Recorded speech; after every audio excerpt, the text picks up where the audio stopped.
Hi guys! Welcome to my channel. It's me, Fati, and for today's video, mag-unboxing tayo ng in-order kong wet cat food ng aking si Mickey. Ayan, ito na siya guys. Kararating niya lang.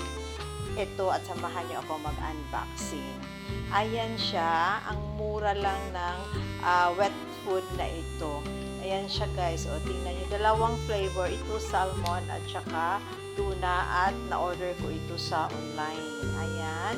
Favorite na favorite ito ng aking Mickey. At happy siya kasi andito na naman yung favorite niyang wet food. Ayan siya guys. Mura lang ito. 30 pesos for only 75 pesos. Ayan. So, dalawang flavor ang in-order ko. Tuna at saka salmon. Tag 30 pieces. So, 150 lahat ito. 150 pesos. 60 pesos. O, diba ang mura na niya? Very affordable siya. Ayan. Favorite na favorite ito ng aking si Mickey. Ayan siya guys. O, tingnan nyo.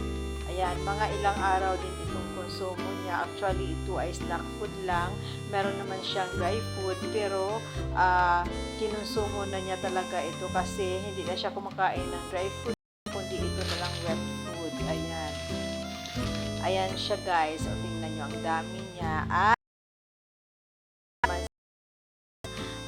kumain ng kanya wet food. Ayan siya.